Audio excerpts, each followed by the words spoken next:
había fallecido el emperador de Japón. Entonces, alguien tenía que ir. Yo no sé por qué yo me gané la lotería. Pero ¿por qué yo? Bueno, y efectivamente, pues cayó justo cuando el Caracazo. Y yo tenía jet lag y eran como las 3 de la mañana, me suena el teléfono y era Caracol Radio. Yo no sabía ni siquiera que era Caracol Radio. Bueno, ¿y usted qué opina del Caracazo? En horas del mediodía, automercados y abastos fueron saqueados por grupos no identificados, quienes cargaron con la mercancía causando pérdidas millonarias. Usted fue ministra de Comercio Exterior de Carlos Andrés Pérez en esa segunda presidencia. Usted llega ahí a la bóveda del Banco Central y ven que hay poquita plata. Que no hay nada. Que no hay nada. Es como que tú llegas aquí a tu casa y que no hay cama, no hay Sí. cocina, ¿no? Y debe la luz de hace 4 años. Y tú dices, ¿qué hago yo aquí? ¿Por dónde empiezo? ¿Usted sentía que se estaba yendo el país, que se estaba yendo al carajo? Yo sí sentía algo oscuro. Hubo gente que sí sabía. El propio presidente Pérez, un año antes que llegara Chávez, donde él explícitamente dice que lo que nos viene es una dictadura, y una dictadura que durará muchísimo y que será muy difícil de salir de ella. Pero ¿cuál es la tragedia que usted avisora si gana Chávez? Una dictadura. Y han pasado 25, 26 años y lo que él dijo se cumplió a rajatabla. Me gustaría que hiciéramos ahora un ejercicio de paralelismos de lo que usted ha visto. La reforma de la salud y te brincas las discusiones correspondientes y lo sacas y nadie dice nada. Se parecen a la Corte Suprema nuestra. Toca ponerse las pilas porque si no, en un abrir y cerrar de ojos, se arrancan y se llevan el país. Quizás el verdadero privilegio de este trabajo que yo tengo es que puedo darle rienda suelta a mis curiosidades. Y a la vez que las investigo y que me obsesiono y me intereso por temas, también puedo hacerlos ustedes partícipes tanto del proceso de la investigación como de las cosas que voy aprendiendo sobre la marcha. Nunca pensé que me iba a terminar interesando por Venezuela, no estaba en mi radar, pero ahora y en particular gracias a esta conversación que están a punto de escuchar y a la preparación que hice para esta conversación, pues me he interesado mucho por Venezuela. Entonces creo que vamos a tener una serie de episodios de Atemporal, así como hemos tenido de Medellín en los 80, de Virgilio Barco. Vamos ahora a tener quizás una serie sobre la historia reciente de Venezuela, que es interesante, no la conocemos a pesar de que es nuestro vecino. Sabemos quizás más sobre otros países más lejanos y con menos relevancia para nuestro caso que sobre Venezuela. Y pues lo que me he dado cuenta en esta corta investigación que llevo es que es una historia absolutamente interesante. Por supuesto que hoy la vemos como algo trágico, pero eso no deja de ser interesante. Y bueno, esta conversación con Gabriela Febres Cordero realmente es fascinante porque creo que pocas veces puede uno entrevistar y hablar con una persona que vivió la historia de primera mano en esos puntos de inflexión de un país. Gabriela fue ministra de Comercio Exterior durante la segunda presidencia de Carlos Andrés Pérez, a quien Hugo Chávez le hizo no uno, sino 2 golpes de Estado. Entonces, esto que están a punto de escuchar son las memorias, las reflexiones, la perspectiva de una protagonista de la historia que hoy mira hacia atrás y tiene mucho por decir. Entonces, espero que realmente disfruten esta conversación. Antes de empezar, 2 cosas. La primera es que este episodio atemporal es posible gracias al apoyo de Confama. Sin su apoyo esto no sería posible, de manera que muchas gracias a Confama por permitirnos indagar y hacer estas averiguaciones y desplegar esta curiosidad y compartirla con todos ustedes. Y lo segundo, si les gustan mis curiosidades, si se interesan por ellas, seguramente les va a gustar mi newsletter que sale todos los jueves y al que se pueden suscribir yendo a andresacevedo.substack.com o en el link que está en la descripción de este video, ya sea en Spotify o en YouTube. Sin más, disfruten esta conversación con Gabriela Febres Cordero. que les decía el régimen se refería a María Corina, a Leopoldo López y a Capriles Capriles. como la trilogía del mal. Sí, bueno, Hágame el favor. o sea, unas cosas, bueno, es que todos eran descalificativos. Sí, yo creo que los países también tienen curvas de aprendizaje, ¿no? Y Venezuela le tocó esa curva de aprendizaje.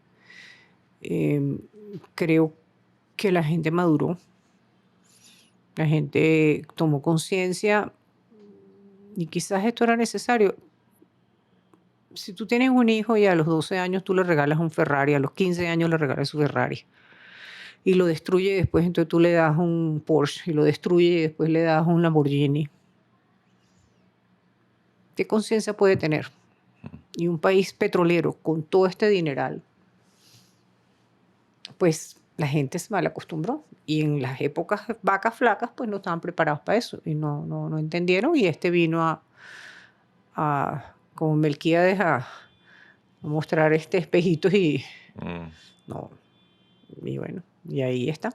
sí, Ese es el resultado, es la falta de conciencia y la falta de madurez.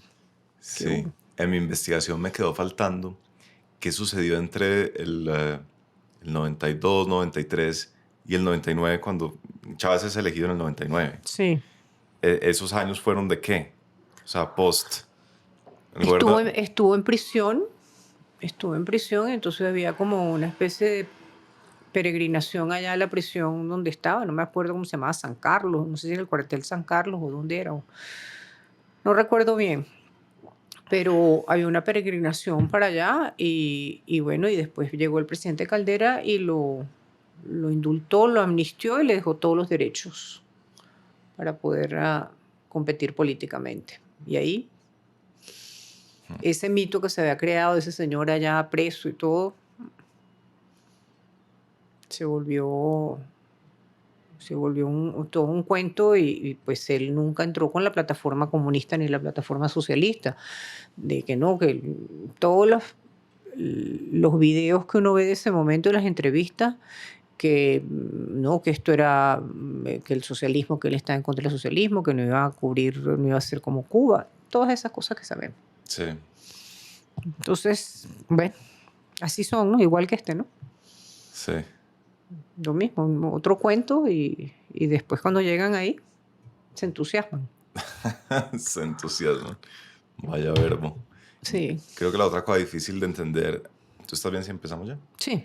Yo creo que otra cosa difícil de entender para los colombianos es los militares en Venezuela. Leyendo este libro, son casi omnipresentes en la sociedad. Aquí en Colombia, para nosotros son un poco, yo creo que son pocos, yo creo que yo no conozco un militar, ¿sí sabes?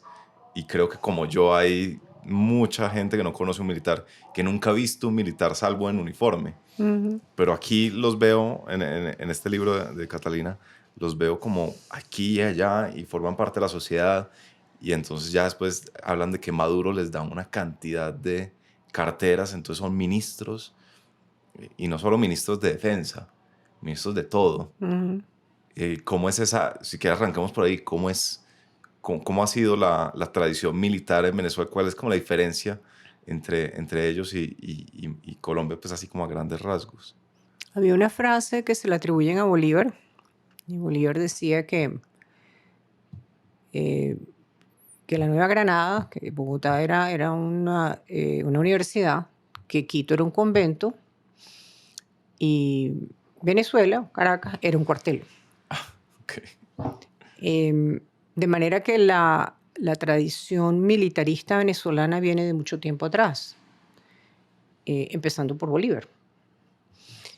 Y yo creo que el hecho de que la sublevación de parte de Chávez siendo coronel, obviamente eso creó una logia, una hermandad con los demás, pues el que se atrevió, luego encarcelado, luego sale libre y se postula a la presidencia, pues obviamente su seguro de permanencia era siempre tener a los militares. Sí. Y para tenerlos tenía que complacerlos.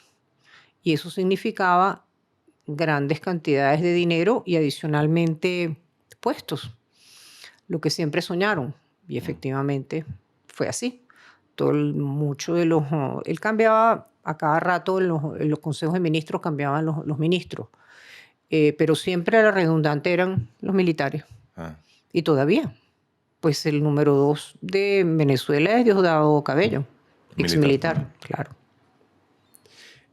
es difícil a veces cuando uno está tan imbuido en su país, cuando está tan metido ahí y es todo lo que uno conoce, darse cuenta de qué cosas son excepcionales y quizás de cuáles son problemáticas, ¿no? ¿Qué tanta conciencia había sobre este asunto de que quizás los militares eventualmente iban a ser un problema, ¿no? Finalmente que un régimen de esta calaña y de esta monstruosidad se haya perpetuado es en gran parte por que los militares lo han mantenido ahí.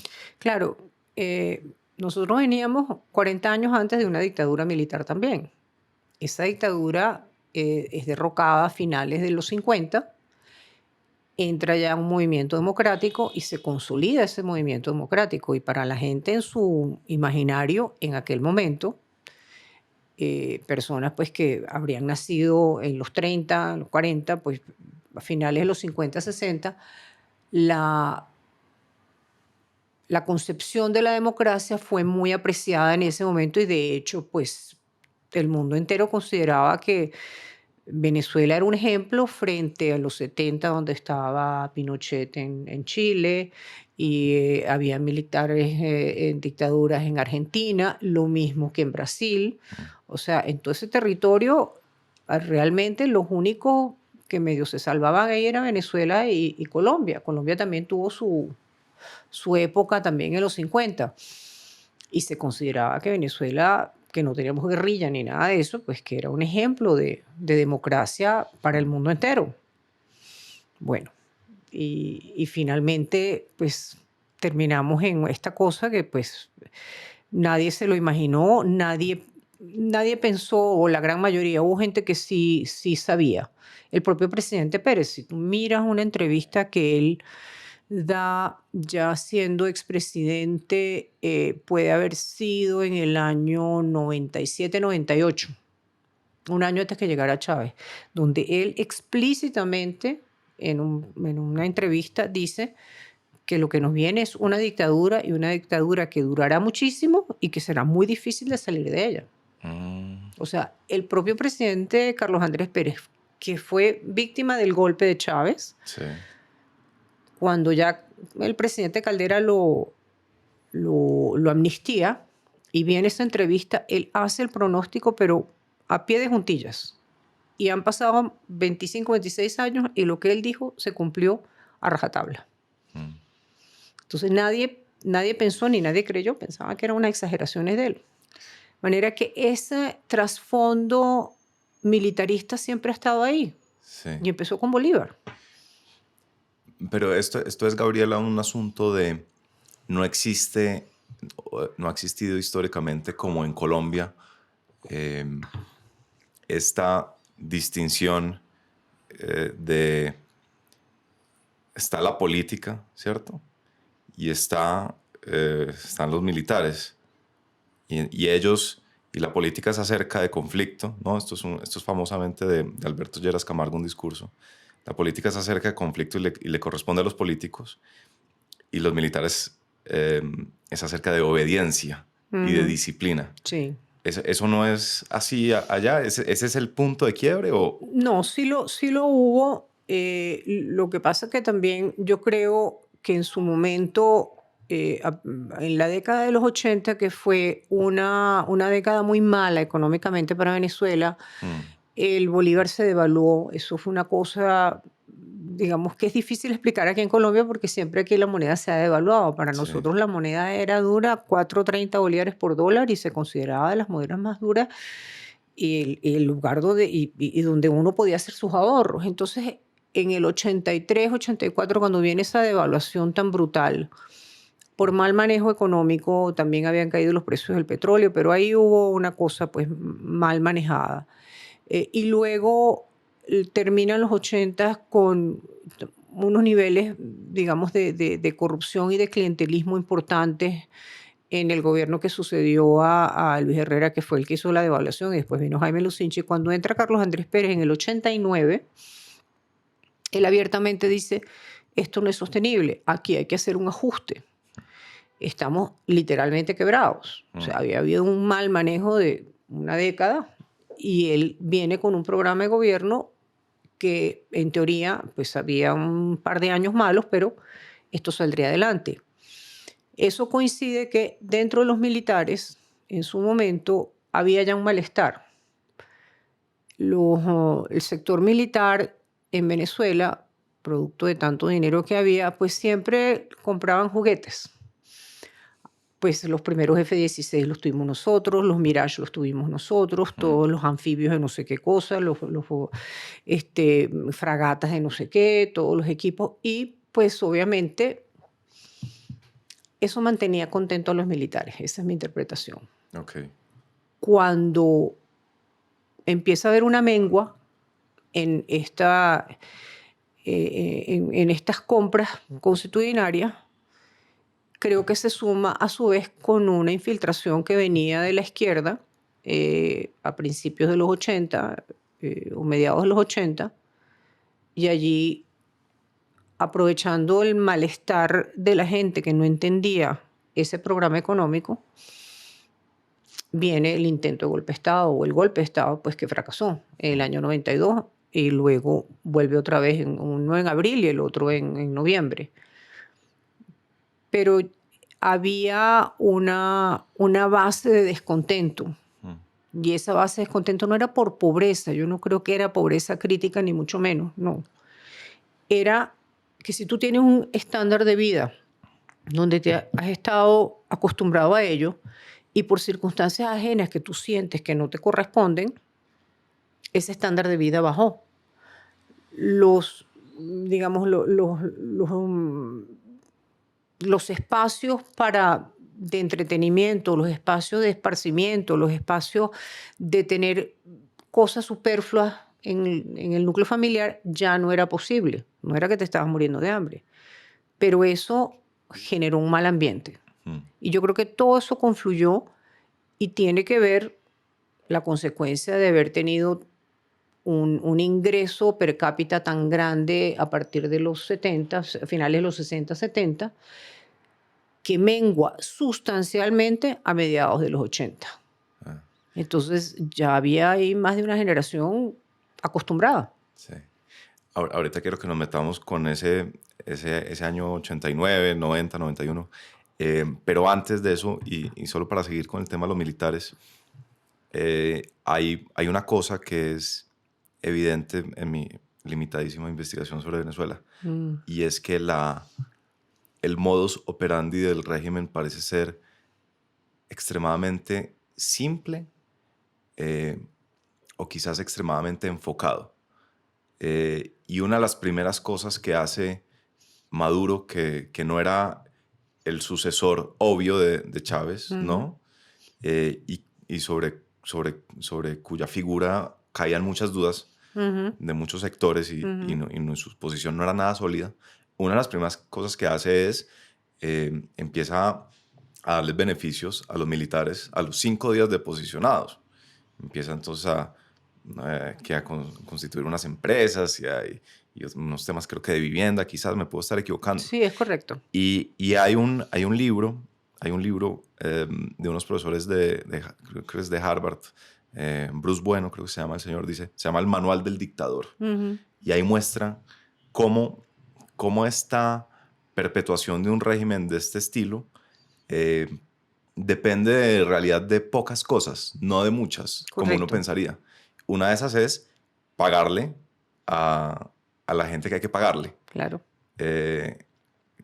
Solo para escucharte comentar sobre eso. Digamos, Maduro es la continuación de Chávez. Maduro, para poderse mantener, tenía que de nuevo tener a los militares tranquilos. Y obviamente también estaba el poder de Diosdado Cabello, que siempre ha sido una persona, digamos, de rango militar y obviamente pues tiene cierta ascendencia.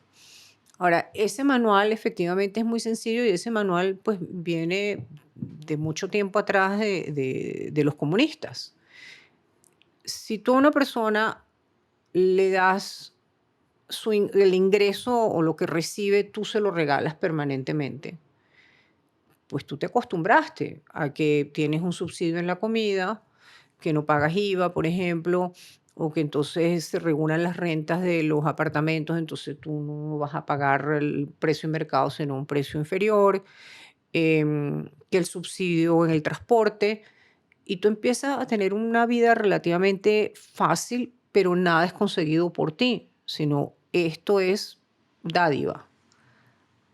Cuando ya tienes la dádiva consolidada, viene entonces la exigencia política y de fidelidad.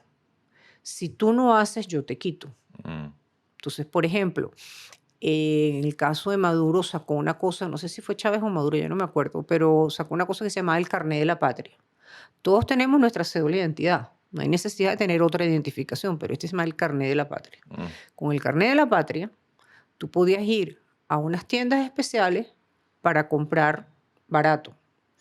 Ahora, eso sí, eso implicaba que tú tenías que salir a marchar a favor de Chávez o Maduro, tenías que, digamos, ser activista en tu barrio a favor de ellos. mm.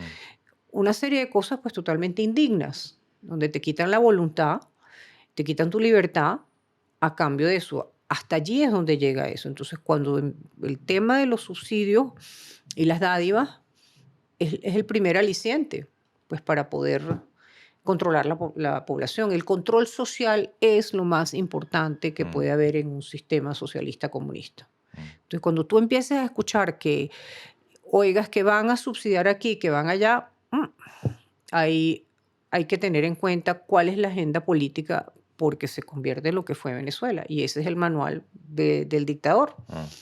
Yo pierdo mi independencia. Por eso lo de María Corina ha sido tan interesante, y es que la gente llegó a un nivel de indignidad, a un nivel de humillación.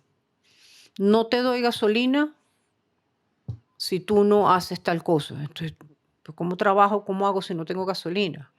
No te doy comida o no puedes ir al hospital si no haces esta otra cosa. Pues el nivel de humillación Claro. como ser humano, eso es lo que María Corina rescata y le dio la vuelta.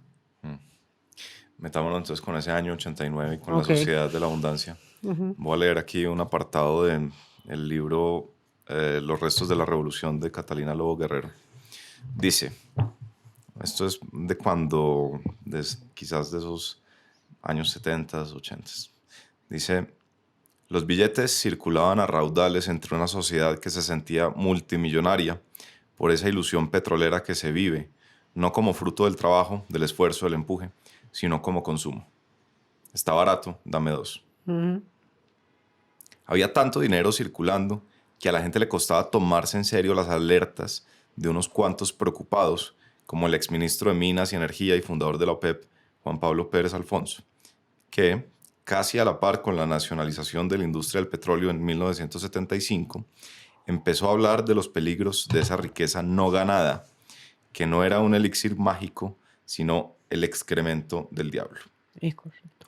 Y el escritor Arturo Uslar Pietri, el sabio, que años atrás había aconsejado, entre comillas, sembrar el petróleo, comenzó a utilizar la metáfora del Minotauro, del festín de Baltasar o de la, entre comillas, nación fingida para referirse a las consecuencias perversas de aquella bonanza. ¿Cómo era esa Venezuela del 430, del está barato, dame 2, que aquí era conocida como la Venezuela Saudita? Sí, pero si tú miras también las inversiones que se hicieron en ese momento, si las grandes construcciones, la hidroeléctrica del Guri, pues, que terminó en un momento dado siendo la más grande del mundo, en un momento dado. Todo eso fue parte de las inversiones, las carreteras, lo que tenemos de carreteras hoy en día, que hay algunas que todavía medio se mantienen, toda la malla vial, pero como en cualquier país de Europa, también se hizo con ese con esos fondos. Igual también el tema de escuelas, universidades, o sea, sí hubo una inversión enorme. Pero cuando hay bonanza, la plata es como el agua, se cuela, se va colando y va llegando de alguna u otra forma a la gente. Entonces, todo lo que había de empleo y pagándose bien a ingenieros, a arquitectos, creando y desarrollando toda esta infraestructura que todavía existe en Venezuela.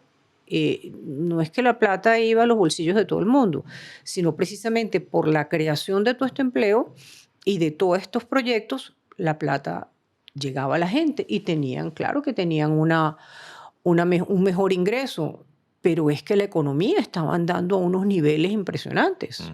Y cuando la economía está creciendo a 5, 6, 8%, pues obviamente eso, lo que llaman los gringos el trickle down economy, eso te llega al bolsillo, Sí. eso va percolando hasta que llega. Sí. Y eso fue lo que sucedió. Cuando viene el paro, por decirlo así, de la caída de los precios del petróleo, para sostener todo aquello no había caja. Lo de Arturo Uslar y digamos lo del ministro de Minas, eso se hablaba muchísimo en ese momento, que había que sembrar el petróleo, sí es verdad.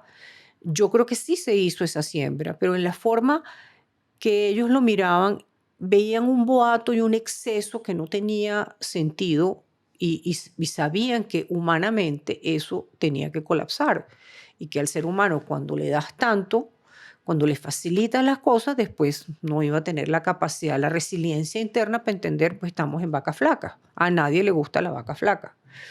La entrada petrolera pues fue una realidad, no había cómo taparla si había habido un embargo petrolero en el 73, cuando precisamente por el conflicto entre los judíos y los árabes, viene el bloqueo de parte de los árabes y simplemente pues el precio del petróleo, yo recuerdo en aquel momento, yo creo que el barril estaba alrededor de $3.50, $4 por barril. Y cuando viene el embargo petrolero, eso se sube como a 10, 12, 14, o sea, pero múltiples. Y además producíamos en aquel entonces, estaríamos que por ahí en 1,5 millones, 2 millones, estábamos como el número 1, número 2 de producción en el mundo. Entonces, no había cómo canalizar toda esa plata. Y de hecho se hizo mucho. Si uno va y mira lo que ocurrió en los 70 en las construcciones de proyectos, yo creo que nunca ha habido esa magnitud de construcción de proyectos como lo hubo en los 70. Sí. Pero es cierto, digamos, la impresión que tienen algunas personas de que era una Venezuela derrochona, no en Sí. cuanto al gobierno per se, pero la gente, digamos. Total. Es verdad. Ok. Al tener más disponibilidad de caja, tú empiezas a aspirar a cosas más grandes. Sí. Entonces, claro, restaurantes, viajes. Entonces, no, la oferta digamos, o de ropa, o de perfumes, o de calzado, en esa magnitud como podía haber en Estados Unidos, no la había en Venezuela, porque es que estaba saliendo de un barril a $4, de pronto a $18 o a $15. No tenías cómo crear esa infraestructura para ofrecer, para tener la tienda Zara allá. Entonces la gente agarraba, se iba para Miami a comprar y está barato y dame dos. Por supuesto, la moneda era muy dura. El dólar para nosotros era regalado, absolutamente regalado. Sí.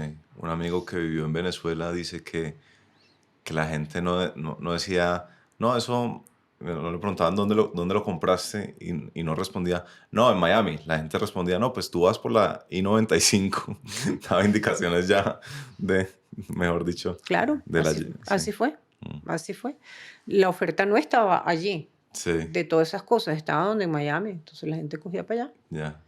Y de nuevo, todo eso conforma una actitud frente a la vida, un tomar por sentado que esto lo vas a tener para siempre y no ayuda a un reality check de verdad, lo que es la vida, que son ciclos, ¿no? Y los países también tienen ciclos. Sí.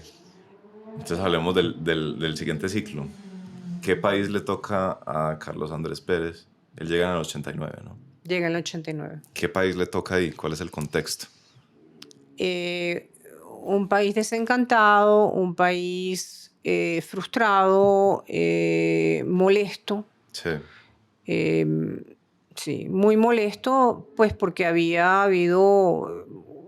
llevaban varios años con unos temas de corrupción en la política, de ese clientelismo que pues en todos nuestros países los hay. Y eso venía la gente muy molesta con ese tema. Él llega con esta propuesta y la propuesta cae gorda. Es un ajuste económico brutal y no. Por eso vino el Caracazo. Era el aumento de la gasolina, era 10 centavos del aumento de la gasolina por litro. Hay algunas personas que dicen, algunos analistas dicen que eso ya venía cocinado por la izquierda, que ya la izquierda estaba infiltrada, otros dicen que es una cosa espontánea. Yo creo que puede haber un mix, es decir, salió algo espontáneo y de pronto pues salieron las personas a otros intereses a participar en esto.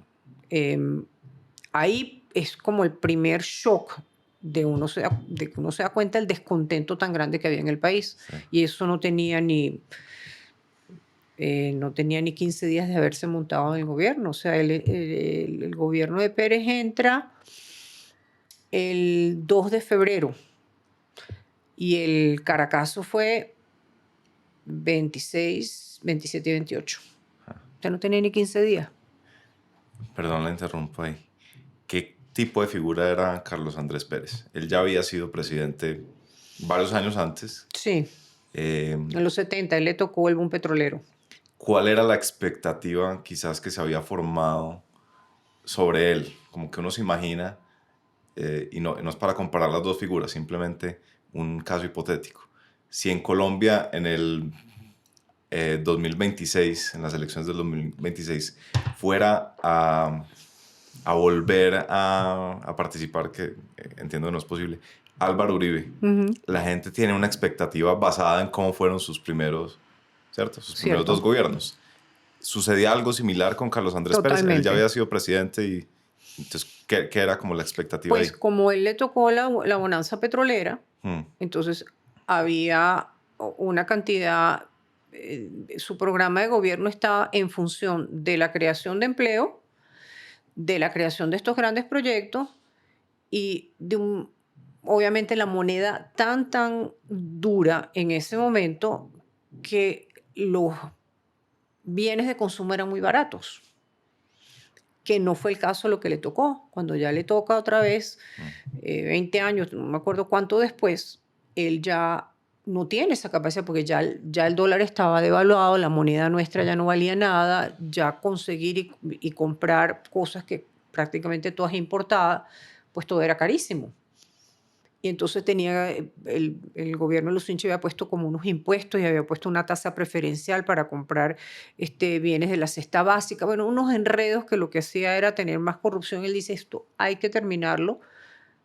Tenemos que arrancar con la economía y una vez que la economía arranque, se reestructura la deuda, podemos empezar de nuevo, pero hay un periodo que hay que amarrarse el cinturón. Yeah. Y la gente no estaba lista para eso. ¿Usted cree que la gente tenía como la expectativa de este tipo nos va a poner a vivir bueno como vivimos en su época? Exactamente. Pues había pasado mucho tiempo, porque por más que sea eran 30 años, pero de alguna forma había en el imaginario eso. Es que este señor nos va a resolver el problema. Yeah. Yo no creo que sea tan blanco y negro. Yo creo que también el tema de la penetración de la izquierda, creo que eso es un factor. Sí. Pesa mucho o poco, difícil saberlo. Entonces, entre la realidad del país, la negación de la gente no aceptar la realidad del país, el liderazgo que uno está esperando que se comporte de tal forma y se comporta de otro, pues por las circunstancias, más toda la cosa subversiva, más el descontento de los militares, porque ya no tenían tantos juguetes como les daban antes. Entonces, eso se creó un mix que bueno, explotó y terminó capitalizando los Chávez. Ya. Pero venga, Gabriela, deme una ventana interna. Ajá. Yo quiero, ustedes llegan, usted fue ministra de Comercio Exterior de Carlos Andrés Pérez en esa segunda presidencia. Usted llega ahí, supongo que hay reuniones para discutir qué vamos a hacer, vea cómo está, pues revisan Sí, ustedes, ¿no? correcto. Se van allá a la bóveda del Banco Central y ven que hay poquita plata, Que no hay nada. que no hay nada. Exacto. Y entonces ustedes hacen reunión de emergencia y dicen, "Bueno, pucha, aquí va a tocar hacer una apretada de cinturón seria". ¿Cómo se vivieron esas, qué se acuerda usted de cómo se vivieron esas discusiones al interior del gobierno? Sí, es una pregunta muy interesante porque, digamos, cuando el presidente llega, la verdad es que ninguno sabíamos o nadie sabía que realmente en la botija del Banco Central no había nada, cero. O sea, la habían raspado totalmente. No habían reservas internacionales.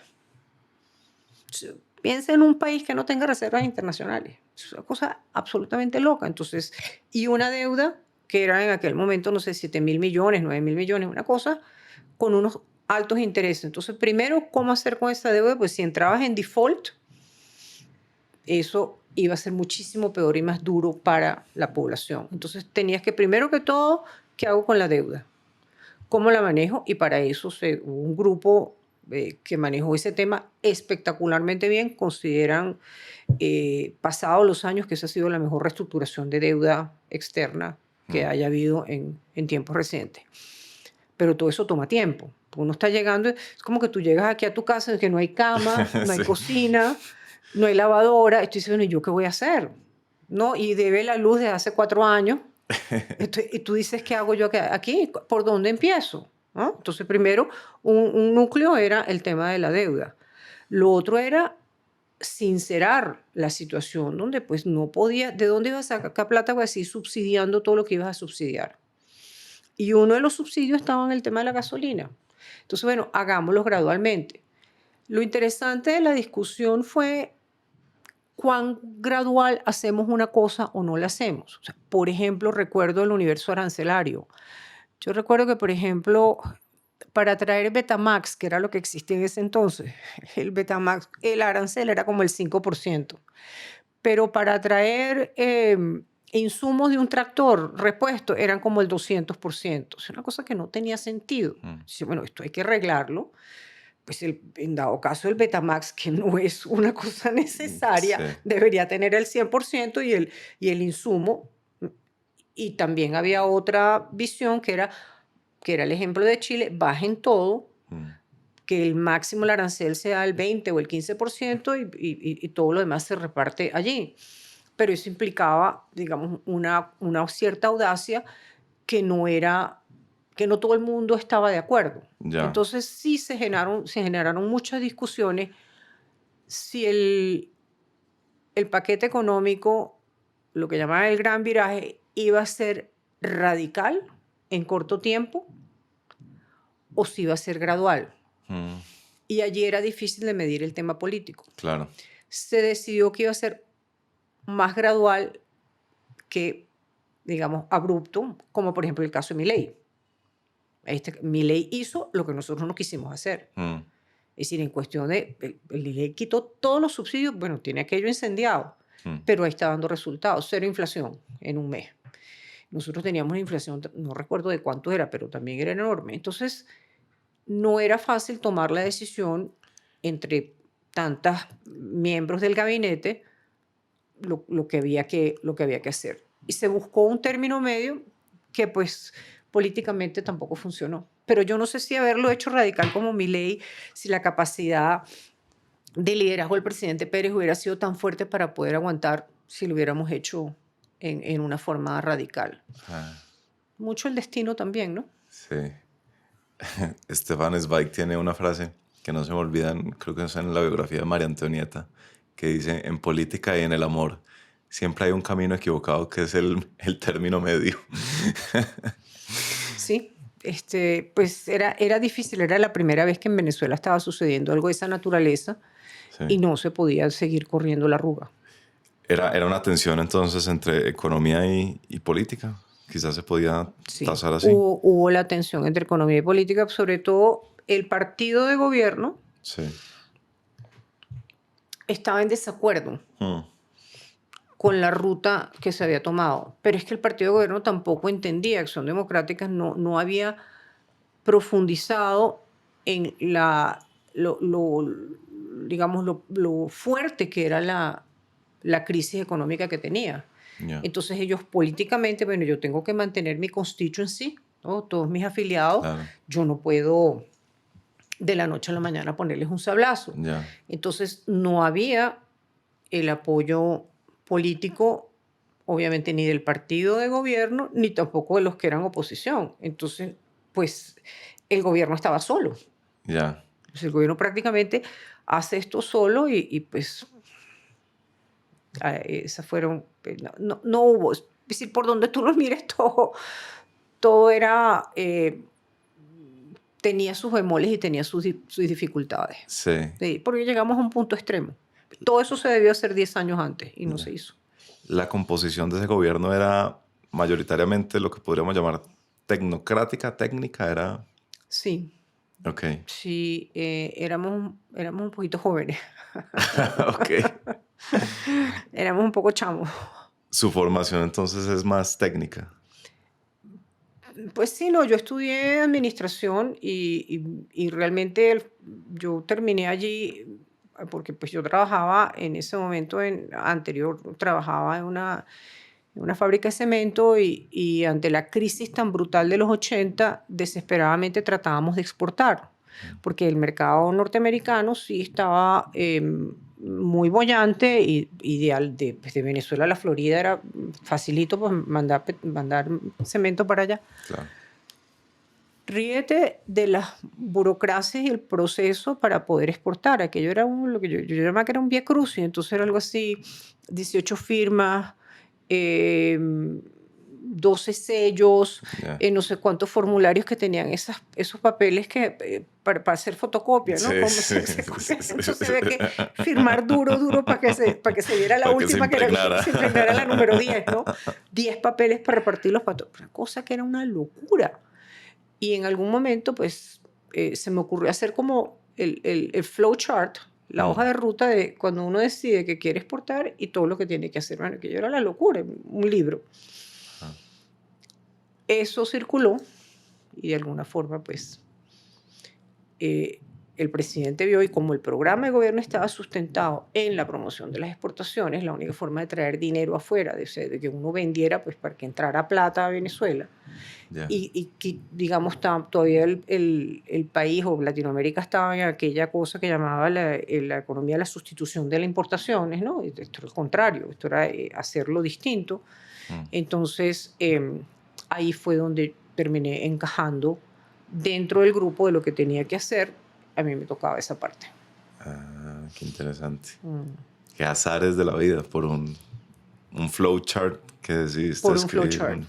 Por un flowchart y, bueno, obviamente con toda su explicación, ¿no? Sí, sí, sí. Y no sé, en algún momento se publicó un librito, una cosita chiquita, y llegó a manos de él. Dijo, esto es lo que yo quiero que eliminen, esto es lo que quiero que se acabe todo esto. Ya. Los gobiernos de composición mayoritariamente tecnocrática, ¿cree usted que puede uno afirmar que quizás no son los indicados para un momento álgido político?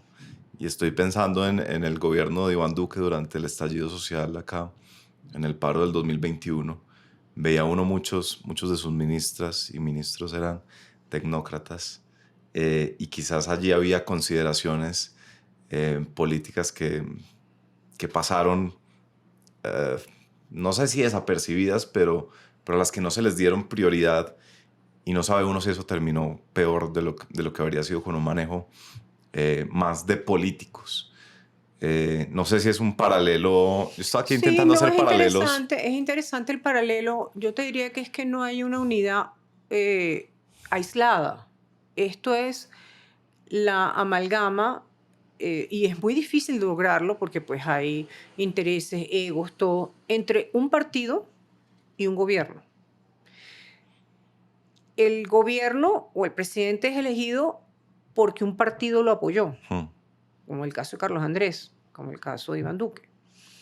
Luego viene, pues obviamente es el presidente y ejerce su función ejecutiva, pero cuán importante es o no es de alguna forma conciliar con los intereses del partido.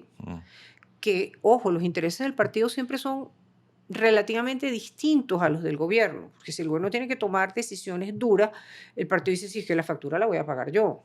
Claro. Entonces uno trata ahí de buscar un término medio.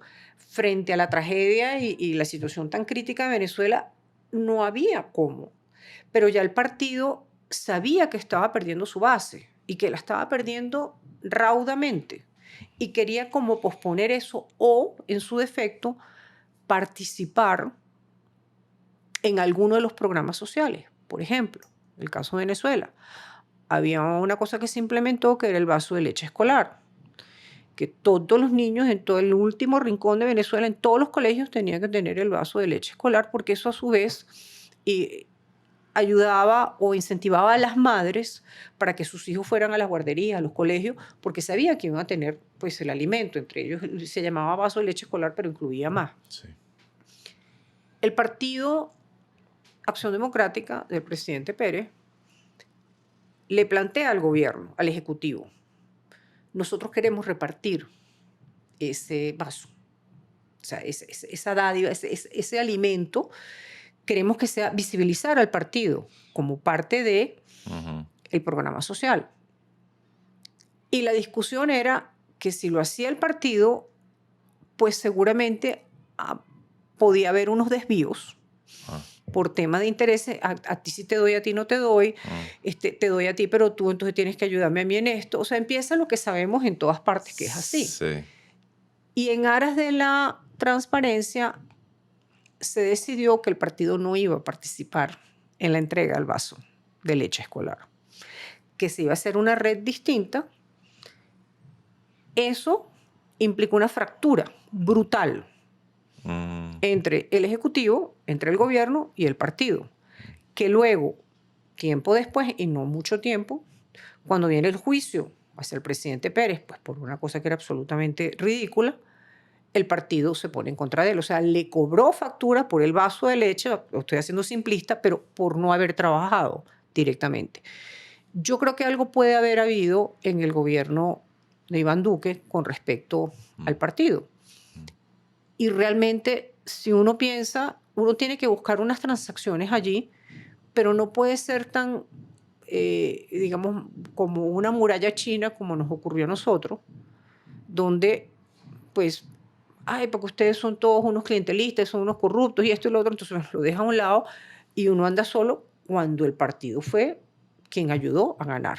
Entonces, no es el tema los tecnócratas al final del día, creo yo. Y no lo digo por mí en su momento, porque yo era una chama y estaba ahí también y seguramente metí la pata 500 veces, pero no era eso. Es que de alguna u otra forma, con todo lo difícil, tienes que conciliar. Y las personas que saben hacer eso, que entienden la parte técnica, pero también tienen soft skills, ¿no? Como las habilidades blandas, sí, para poder incluir a los otros. Usted entonces trabajaba en una fábrica de cemento. Le dio mucha frustración el proceso burocrático kafkiano para exportar. Hizo un flowchart. Terminó como ministra de Comercio Exterior, siendo muy joven. ¿Cuántos años tenía usted en ese momento? 29. De 29 años. En un momento absolutamente crítico de la economía.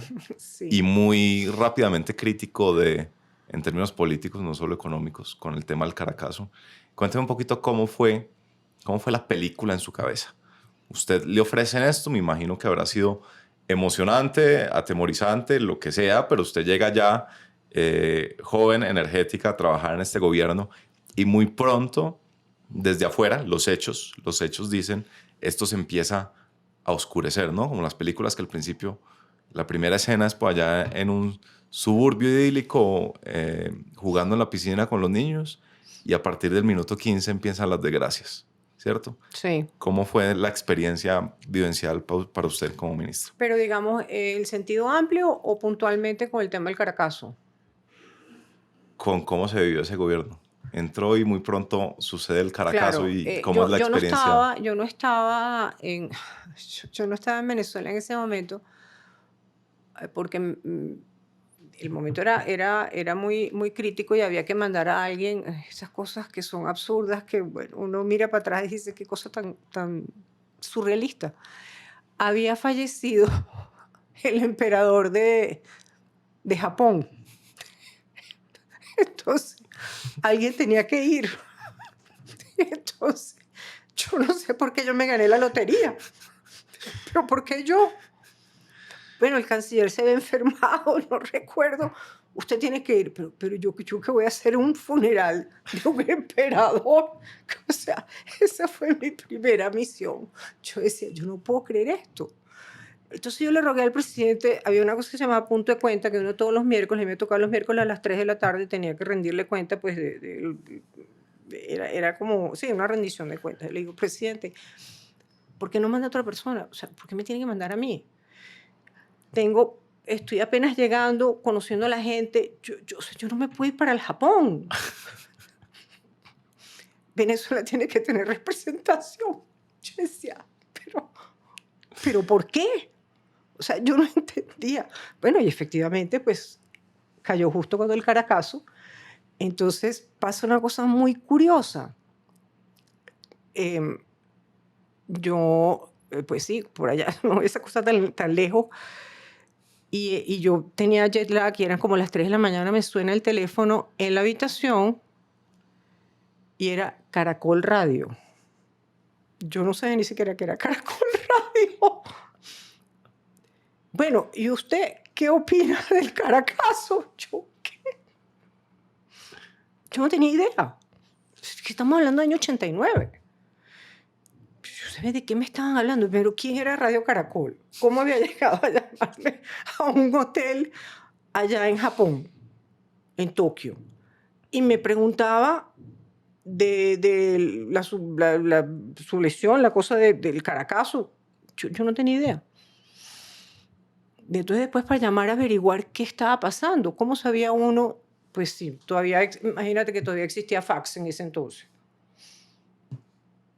O sea, eso fue para mí el Caracazo cuando, claro, regresó a Venezuela, bueno, el horror, aquello, la locura. De todo lo que eran 300 muertos, que la guardia había salido y el ejército para reprimir, bueno, todas esas cosas que uno no entendía, yo no comprendía aquello. Pero alguna intuición tuve que yo no quería ir al Japón. Y yo decía, pero esto no tiene sentido. Y claro, todos mis compañeros vivieron eso en vivo. Yo muy retrasadamente llamaba y bueno, y eso hay que pedir a la operadora, que la operadora llame y uno espere en el otro lado. Es que hay que recordar lo que era una llamada telefónica internacional en aquel momento. Claro. Y entonces vuelve usted a Venezuela. ¿Cómo era ese panorama? Había el Caracazo. Deme un poquito de contexto justo antes. Ocurre el día 27. Sí, empieza el día 27, se aumenta la gasolina. Se suben los precios de la gasolina. Se suben los precios de la gasolina y en Venezuela los pagos salariales son 15 y 30. Cuando la gente ya llega al 27, 28, pues ya no tiene plata. Está esperando que venga el primero para que le vuelvan a pagar. O al 30 a final de mes. La gente ya no tenía plata. Y más en esas circunstancias con lo de la inflación y todo aquello. O sea, ya la gente ya no tenía para pagar el autobús. Entonces los autobuseros suben el precio, la gente se va a montar, no tiene idea, y eran 10 centavos de bolívar lo que se había aumentado. Y eso fue como el último agravio para la gente y aquello se prendió la mecha. Y la gente salió a protestar. Y entonces Caracas y después Maracaibo y después todo el país se incendió. Se incendió, hubo represión. Uh-huh. ¿Y cómo fue el panorama después del Caracazo? No, pues tremendo, porque pues nadie sabía, no había claridad quién había disparado, quién había sido. Pues sí, había unos videos y tal, pero pues la orden del ministro en ese momento era represión. Y la represión, pues, hay unos dicen que la cifra no es cierta, pero en el imaginario venezolano, real o mentira, fueron 300 muertos.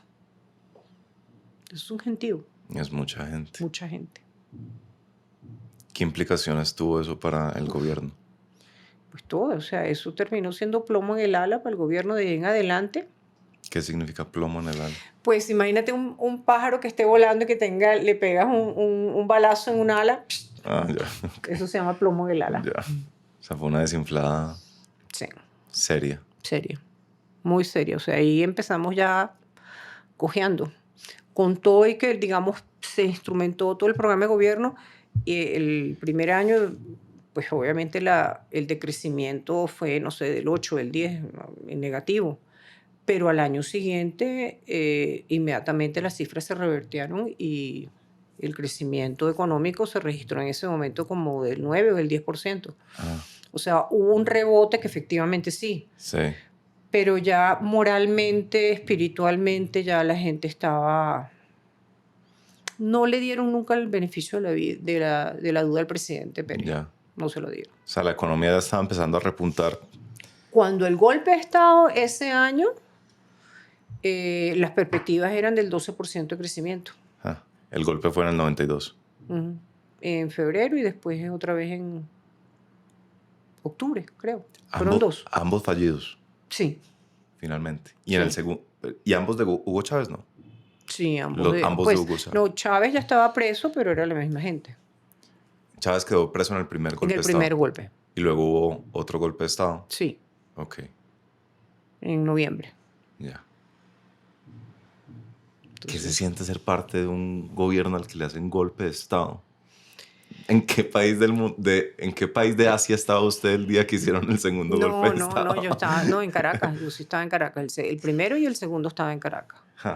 El primero, recuerdo que me llamó un amigo como a las 11 de la noche y me dijo, yo oí el teléfono, yo estaba en casa, en ese momento en casa de mis papás, y yo oí el teléfono lejos y lo recogí.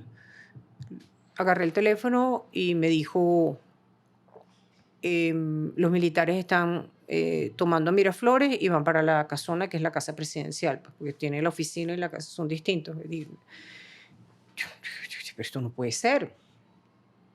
Nadie en la vida se hubiera podido imaginar eso. Y efectivamente. Entonces, claro, no había televisión, nadie estaba transmitiendo eso y todo era por teléfono que la gente se iba llamando para echarse el cuento. ¡Qué miedo! O sea, fue súper... O sea, era de no creerlo. O sea, yo decía, es que eso no puede estar pasando. ¿Cómo con un golpe de Estado? Eso quedaba uno en la memoria de que los abuelos, eso había ocurrido hace unos años donde uno no podía tener un referencial de eso. Pero fue así. ¿Y qué pasó después del primer golpe de Estado? Bueno, lo capturaron y todo eso, y allí sí hubo un cambio de gabinete importante. Pues el partido pidió ya al presidente que tenía que sacar a los ministros visibles responsables del programa económico. Pues bueno, justo por pecadores, ahí salió un gentío. ¿Ahí sale usted? Entraron, yo había salido un poquitico antes. Y ahí entraron otros, pues con la venia del gobierno, pero pues ya plomo en el ala, ya no había nada que hacer. Eso estaba muerto. En octubre del 92 el segundo golpe y en mayo del 93 destituyen al presidente.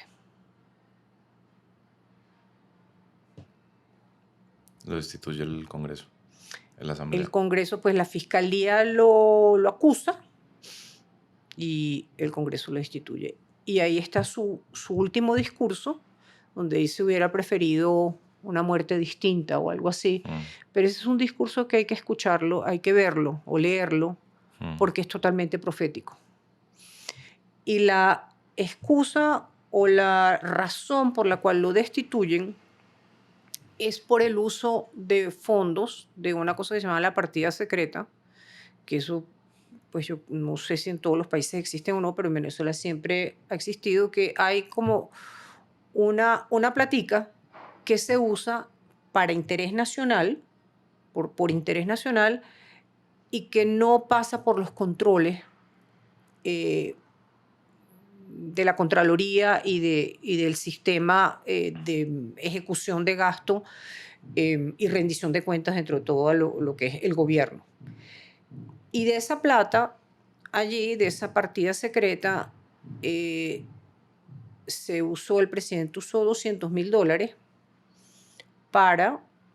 los destinó para todo el sistema de seguridad de Violeta Chamorro, cuando Daniel Ortega, en aquel momento, tiene que entregar a Violeta Chamorro como nueva presidenta y él se niega. Y está en peligro Violeta Chamorro y mandan carros y personal de Venezuela a cuidar a Violeta. Todo esto digamos, en consenso con, en aquel entonces estaba Felipe González y estaba, no me acuerdo quién, en Panamá, pues todos estaban muy pendientes de que se diera esa transición hacia la democracia y que fuera Violeta Chamorro, efectivamente, porque habían ganado las elecciones, y Daniel Ortega con todo su ejército había dicho que no, y que salían de la señora, mataban a la viejita. Yo no sabía esa historia. Sí, claro, eso es una cosa impresionante. Entonces el presidente, que pues era un gran defensor de la América Latina, de la democracia, pues él en su momento fue muy líder en toda Latinoamérica, dijo no. En ese momento estaba Bush padre, ellos como que no, ni pendientes, entonces el presidente dijo no, yo sí entro. Yeah. Y armó todo el tema de seguridad. Sí. Y yo recuerdo que ese día de la toma de posesión de Violeta, habíamos ido a Nicaragua, éramos un grupo, acompañando al presidente, y la noche anterior me despierta una amiga mía, que era ministra de la Secretaría, y me dice, Daniel Ortega no va a entregar. Yo, ¿cómo que no va a entregar? No, es un lío de la Madonna que ha ocurrido aquí. Y entonces, y efectivamente, pues casi que a las 3 de la mañana, en pijama, salió uno el otro a negociar con Daniel Ortega y todas las garantías para que efectivamente entregara. Pero previamente a eso había sido toda la estructura que se requería para que Violeta y su familia estuvieran, pues porque ya al marido se lo habían matado. Entonces... Perdón, ¿y entregó? Sí, entregó. ¿Y cómo es que volvió? ¿Cómo es que volvió? Yo sé, eso es una cosa horrible. Eso es como cuando el monstruo se esconde y comes back to haunt you, más o menos, ¿no? Vino aquí y regresó. Y mira lo que regresó. Y entonces eso fue lo que finalmente termina costándole la presidencia a Carlos Andrés Pérez. Claro, entonces, como ya había el mal ambiente hacia Carlos Andrés, ya había un encono político hacia él. Ya él había entregado a los ministros, les había cortado la cabeza a todos. Igual, y el fiscal... Entonces dice, esta plata se mal utilizó. Esto no es para seguridad nacional, esto es para apoyar otro país y no sé qué más, y aquí hay un dolo y malversación y ta. Fue al Congreso y los primeros que votaron a favor de enjuiciar al presidente fue el Partido de Acción Democrática. Su propio partido. Cobrándole. ¿Por el vaso de leche? No solamente el vaso de leche, no haber dejado que su gente participara en el gobierno. Tenían una persona o dos personas pues, que ellos no consideraban que era... Por eso te digo que cuando uno mira para atrás, yo sé que uno quiere ser pristino y transparente y que todo sea perfecto, pero me pregunto, ¿qué hubiese pasado si le hubiéramos dado la repartición del vaso de leche escolar? Pues que implicaba un tema de nutrición, pues, pero lo que pasa es que el mote era vaso de leche escolar, pero significaba más. Si hubiéramos dejado que el partido hubiese participado de una u otra forma. A lo mejor hubiera sido otra historia. O a lo mejor no, no sé, pero simplemente uno la pregunta se la hace. Sí. Entonces, en cierta medida uno tiene que entender que mal que bien, si el partido se faja a que gane el presidente, pues uno tampoco lo puede despachar. Claro. Si te vi, no te conozco. No es que no es así. ¿Y por qué cree usted que hubo esa...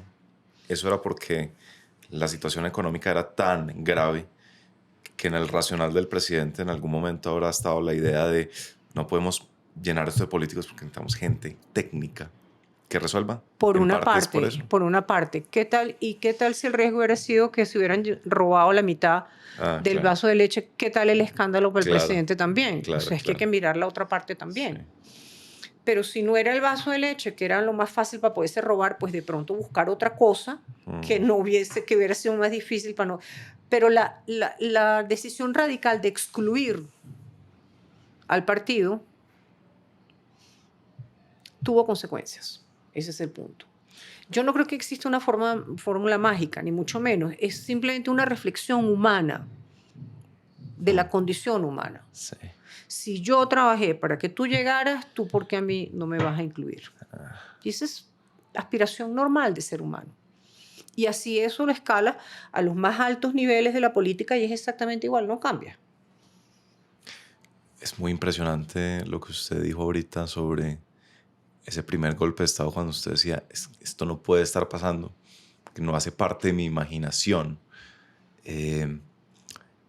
Cuénteme un poquito cómo fue su percepción, sus creencias, su entendimiento de lo que estaba pasando con esta serie de eventos que parecían increíbles. ¿Usted sentía que se estaba yendo el país, que se estaba yendo al carajo? ¿Qué sentía usted? Yo sí sentía algo oscuro. No, yo no sabía cómo decodificarlo, pero yo sentía algo muy oscuro y tenía mucha angustia y tenía mucha preocupación. Recuerdo momentos uno tiene momentos de mucha conciencia y aquellos nos daban palo duro por todas partes. Y a mí también, a todos nos daban palo duro. Y yo me acuerdo, por ejemplo, en ese entonces, me levantaba temprano en la mañana a desayunar y después me iba para el trabajo.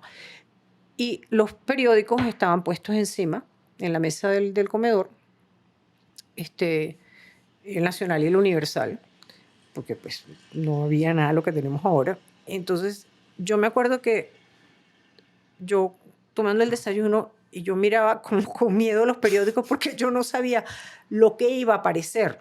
Entonces, miraba el titular con horror y medio levantaba como para mirar qué grave es lo que hoy nos están diciendo, cuál es el insulto de hoy. Y yo recuerdo la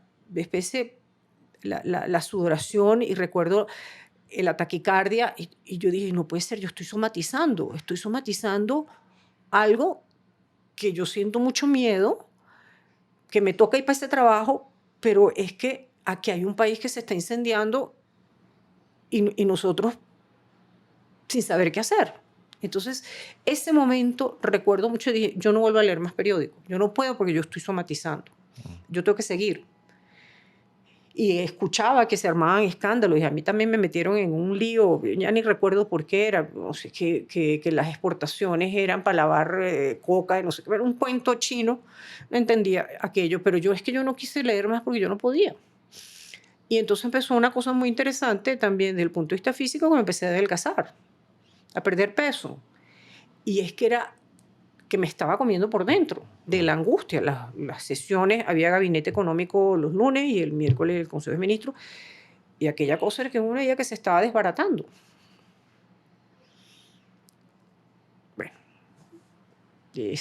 pues hasta que pues, efectivamente pues, se desbarató. Se cayó todo, se cayó la estantería. Uno nunca piensa eso, pero así fue. Y ese fue el punto de quiebre. Desde ahí ya es otro país. Digamos, el Caracazo fue el wake-up call, ¿no? Fue el despertador.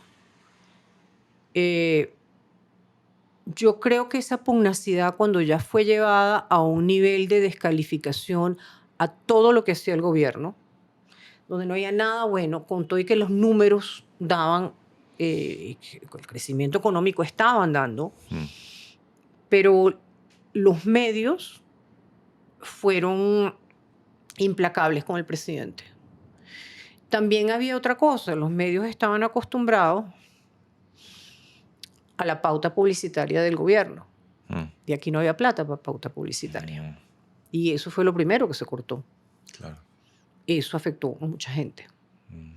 Entonces, lo que sí se vendía era palo y palo y palo dándole al gobierno a toda hora. Eso sí era taquillero. Pero normalmente, digamos, objetivamente no había razón. Si uno se sentaba y miraba los números y lo que estaba ocurriendo, se daba cuenta que el país iba por buen camino. Claro, hoy en día todo el mundo echa para atrás y dice, sí, es verdad, mira, no sé qué, cómo me metió la pata, lo que ocurrió. Y entonces ahora le echan la culpa a una cantidad de señores elegantísimos, entre ellos Uslar Pietri, que eran los notables, que eran los que incendiaban y fogoneaban al país en contra del presidente. Ahora todo el mundo, pues, Carlos Andrés Pérez es un héroe. Preguntas en Venezuela y es un héroe hoy en día. La gente entendió, pero entendió cómo. Después de lo que dieron Chávez, el engaño y la humillación tan grande que tiene que pasar todos los días. Hay gente que, por ejemplo, que las señoras que le hacen el aseo en la casa le dicen a la dueña de la casa, le dicen, mire, ¿será que usted me puede pagar un poco más para no tener yo que ir con el carnet de la patria ahí a buscar el arroz y no sé qué y no sé qué? Yo no quiero hacer eso. Y entonces mucha gente les paga, les compensa para que no tengan que pasar por la humillación de con el carnet de la patria hasta mendigando una bolsa de arroz. Eso no es muy distinto a lo que ocurre en Cuba. Con la libreta y eso fue lo que instauraron en Venezuela. Sí. Por eso es que María Corina tiene tanta gente ahí.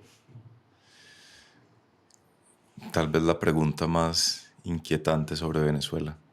¿Cómo es posible que una pequeñísima isla miserable, dicen en un documental, haya adquirido control sobre uno de los países más ricos de América Latina? Eso es... Todavía falta muchos años para poder escribir eso y poderlo explicar, porque pues Tondo tiene como un pedacito aquí y allá, pero el ensamblaje completo no lo hay. Y creo que todavía falta mucho tiempo para poderlo tener. Pero hay aproximaciones, de nuevo, de explicaciones parciales. Yo creo que se juntan dos personalidades sí, dos psiquis de dos personas, que es Chávez y Fidel.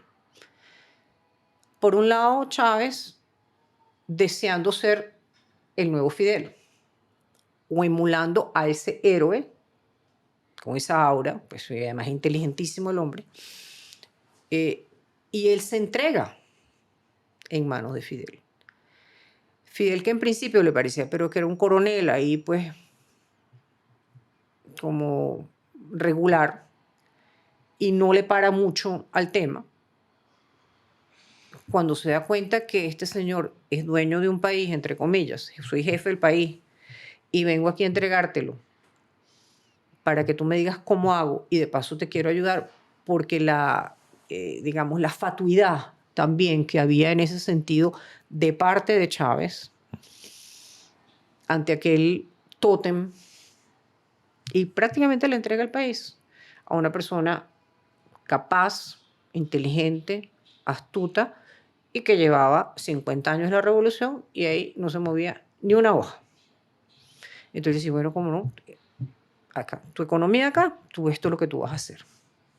Y le dio el guión clarito y él fue y lo copió clarito. Y obviamente, si mi necesidad emocional o mi necesidad existencial depende o está sujeta a tu aprobación, y con eso es lo que yo me gratifico, independientemente de que haya un país de por medio, yo siempre estaré dependiendo de ti para que tú me des el visto bueno, para que tú me valides. Y al validarme y llevarme contigo, porque tú eres el tótem de América Latina, y yo estoy a la par, yo no estoy viendo que yo estoy entregando un país. Entonces yo creo que hay un componente que tiene que ver en esa relación. Hubiera sido con otra persona, a lo mejor no. Pero el Fidel Castro de los años 80 seguía siendo un hombre, y de los 90 seguía siendo un hombre poderoso y admirado. Entonces, ¿qué hizo Fidel? Aprovechó una oportunidad, se le apareció la Virgen y le dijo, ¿sabe qué? Bueno, yo voy a necesitar 100.000 barriles todos los días. 100.000 barriles diarios. De lo que usted produce, 1 millón, 1,5 millones, que íbamos ya para 3 millones. De esos 100.000, me los manda para acá.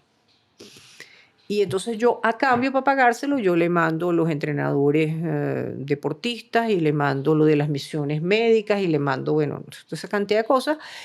Y lo que quedo debiendo, como yo no tengo plata, entonces vamos a financiarlo a 25 años a una tasa de interés del 2%. Y Chávez le dijo, listo, de acuerdo. Entonces, de ahí todo lo demás. Y Cuba entra con aquel contingente de gente, con la parte deportista, la parte de misiones médicas, y obviamente entra otro contingente de ver cómo organizamos aquí adentro las notarías, los registros, el tema electoral, todo este cuento, pues para asegurarnos de que, digamos, esta parecida virgen dure mucho tiempo. Y ahí entran y se toman Venezuela, hasta penetran inclusive del sector militar. Y entonces, como le hablan al oído, mire, este sí es leal, este no es leal, este lo saca. Yo no lo quiero reducir a un tema netamente psiquiátrico, psicológico o de esencias entre dos personas, pero yo creo que el tema de la conexión de personalidades y necesidades tuvo un factor. Es una variable a considerar. Sí. Hoy en día, por supuesto, está muy de moda el relativismo y decir, no, pero no son tan malos comparados con tal. Pero yo creo que, ¿cuántos migrantes venezolanos? ¿5, 7 millones? 8. 8 millones de migrantes, los niveles de pobreza, unas cifras escandalosas. Digamos, basta leer ese libro de Catalina Lobo Guerrero sobre los restos de la revolución para ver una cosa que es horrible, y es saber que no se puede acudir a ninguna institución, saber que la justicia está totalmente cooptada, la fiscalía está totalmente cooptada, incluso pues el sistema electoral también cooptado, ni qué decir del ejército y los servicios de seguridad, para terminar pues de conformar el panorama monstruoso del régimen, que por más que la gente quiera sacar su relativismo moral y decir que no está tan mal, está objetivamente muy mal. Es gravísimo. Es gravísimo. Es gravísimo, absolutamente. Y esa es la realidad. Son 8 millones que salen, que se empiezan a contabilizar del año 2016. Sí. Y Chávez entró en el 99. O sea, calcula tú la otra gente que ya se fue, pues se fueron los niveles más altos, obviamente, económicamente, pues que tenían mucho que perder y arrancaron y se fueron. Cuando 16 arranca es la gente que se está muriendo de hambre. Entonces, pues ahí tiene que ser fácilmente 10 millones. Pero en el manual, una vez que se atornillan y que están ahí, no hay cómo sacarlos. Entonces, cuando ellos cooptan toda la institucionalidad, Chávez empezó por la justicia y se agarró eso por el Congreso y después inmediatamente a la constituyente. Y al constituyente, apaguen la luz y vámonos. Sí. Y hasta el día de hoy, 25 años después. Es increíble. Usted, Gabriela, es venezolana y también es colombiana. Sí. Me gustaría que hiciéramos ahora un ejercicio de paralelismos de lo que usted ha visto comparando el caso venezolano y colombiano, y déjeme, le doy algunos criterios para que los comparemos. Arranquemos por la gente. ¿Qué hay en cuanto a cómo es la gente de Colombia y cómo es la gente de Venezuela en términos de cómo se han criado, ¿no? O cómo han surgido, de qué tipo de sociedad son productos, ¿no? ¿Cuál es la diferencia entre ser producto de una sociedad que era abundante, la sociedad del 430, del está barato, dame dos, versus quizás Colombia, que no hemos tenido esas bonanzas a ese nivel? Sí. ¿Qué hay? ¿Qué hay de diferencias? ¿Qué hay de similitudes? Digamos, somos diferentes.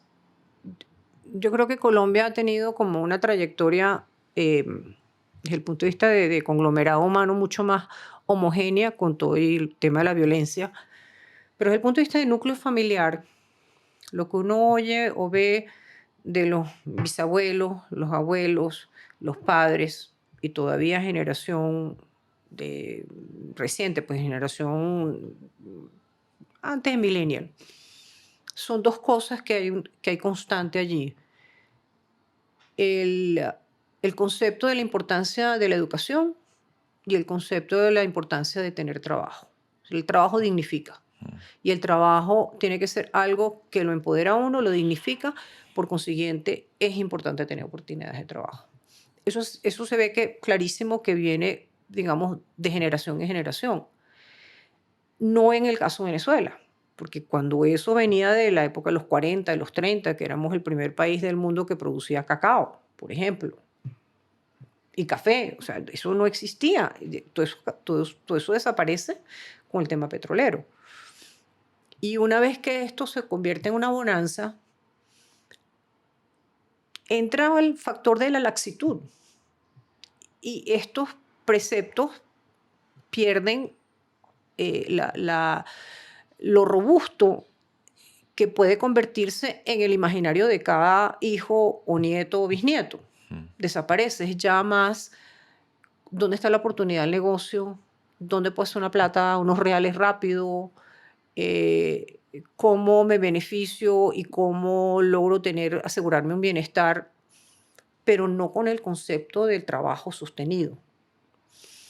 El imaginario nuestro cambió, obviamente a raíz del tema petrolero. Ese es pues uno de los elementos importantes que yo veo de diferencia. Dicho eso, también siento que dentro de la evolución que ha habido de Colombia en un mayor bienestar, en un mayor crecimiento de su economía, en una cosa sostenible que ha subido el nivel de ingreso y de bienestar de la gente, algo de eso se ha perdido. Bueno, y además es un tema mundial también, toda la digitalización, pues ha habido cambios de patrones, pero a Colombia que yo conocí, yo vine a Colombia la primera vez fue cuando estaba en el gobierno. Me impresionó eso. Fue lo primero que yo capté. Dije, pero esta gente, wow, tienen clarísimo a dónde van. Como un norte claro en términos de... Totalmente. Hay que educarse, hay que trabajar. No importaba el estrato o la condición social de la familia. Sí. El relato era exactamente igual, desde el arriba al de abajo. Ya, es un tema de tener una trayectoria ascendente casi. Impresionante.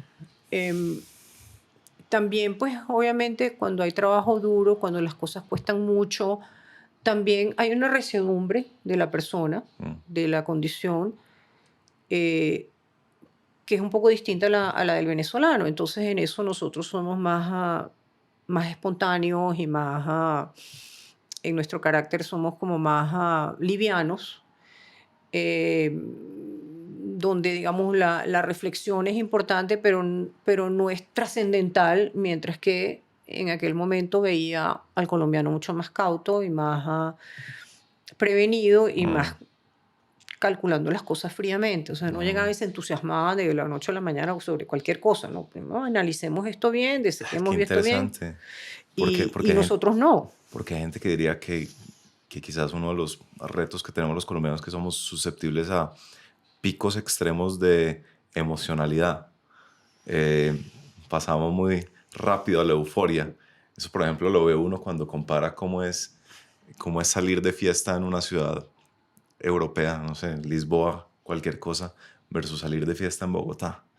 En Bogotá a las 12 de la noche ya la mitad de la fiesta está más borracha de lo que debería estar, mientras que en Lisboa estos portugueses a las 12 de la noche están llegando y se empiezan a tomar su trago de a sorbitos.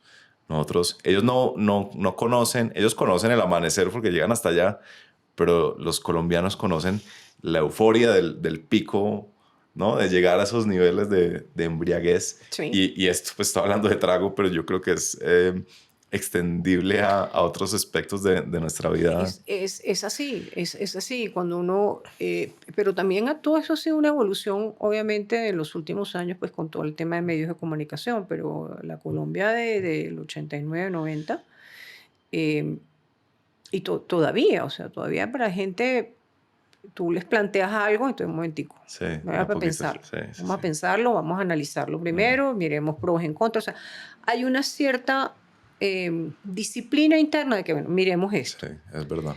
Esa especie de disciplina, sí, ese detalle, nosotros no está en el ADN nuestro. Sí. ¿Cuáles son las implicaciones psicológicas, culturales del petróleo? De- ¿Qué es lo que hace que el petróleo sea una maldición? Que tú te crees que tú eres rico. Ok. O sea, como te dicen, el petróleo es nuestro. Ese es el eslogan, el petróleo es nuestro. Y somos el país petrolero con las mayores reservas de petróleo en el mundo. Oye, es que eso entra a tu subconsciente donde te dicen, "Mire, yo soy rico. Así sea que estés pobre, pero tu aspiración es que eso tiene o sea, tiene que resonar entre esa realidad de que somos ricos, porque el subsuelo hay lo más grande que hay en todo el planeta. Ajá, ¿y para mí? ¿Cuánto es para mí? Esa es la primera pregunta. Pues si somos tan ricos, ¿y para mí qué? Entonces, esa especie de derecho adquirido en el subconsciente es distinto al padre que te dice, mire, si usted no se educa y no va a tener trabajo, y si no trabaja, se va a morir de hambre. Porque a nadie le está diciendo a ese colombiano que usted es rico. No tiene por dónde. Nosotros sí. Seamos pobres o ricos, tenemos las mayores reservas, somos un país rico. Bueno, eso raya el coco. Claro. Ahí hay una diferencia. ¿Por qué? Y explícame un poquito de economía. ¿Por qué? O puede que no sea economía, sino simplemente causalidad venezolana. ¿Por qué se desplaza el cacao? ¿Por qué se desplaza el café? ¿Qué pasó con el café, con el cacao venezolano? Porque era una economía agrícola a principios del siglo pasado, boyante porque la tierra pues daba, Sí. y pues imagínate los niveles los niveles de producción en aquel entonces, cualquier parte del mundo, y en África, que es donde hay café y cacao también, y todo eso, pues eso, y en Asia, pues eso todavía es más precario que nosotros, allá, pues tribus todavía. Entonces sí, en aquel momento fue muy bueno. En lo que el primer pozo petrolero, si mal no recuerdo la fecha, que se descubre que hay petróleo en Venezuela, creo que fue algo así como, ay, me puedo equivocar en la fecha, pero es algo así como el 2012 o el 2022, una cosa así. Yo creo que es más para el 22. Estaba el presidente que estaba, era un dictador, Juan Vicente Gómez, Perdón, 1900. 1922, puede haber sido, por ahí. Entonces, los primeros 30 años del siglo XX. Allí vienen las empresas petroleras a instalarse, como lo que está pasando en Guyana en este momento, y pues vienen las americanas y vienen las inglesas, y empieza la producción petrolera. Y además una muy buena producción petrolera. Traen toda la tecnología, se establecen los campos petroleros y se establece todas esas cosas, hasta que viene la nacionalización.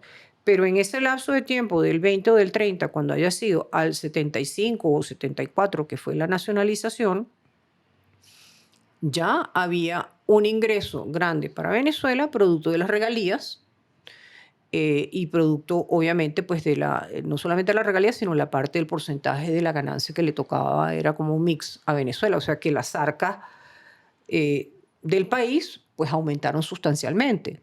Okay.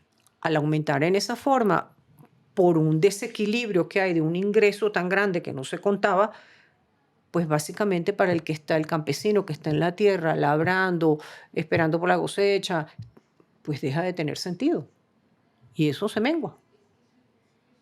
La gente empieza la movilización hacia las ciudades. Porque las ciudades son las que están recibiendo todo el Ya. dinero y hay mejor bienestar. Entonces se acaba el campo. Desaparece en Venezuela.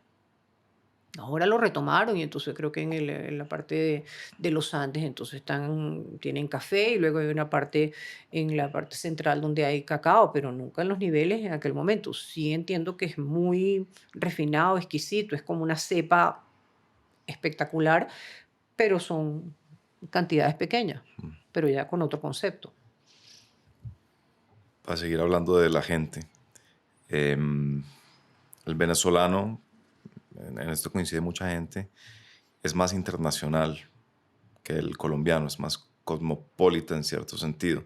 Había tenido esta línea directa que usted mencionaba en un momento entre Caracas y Miami, y allá iba y compraba los cuadernos del colegio del hijo y volvía por la tarde.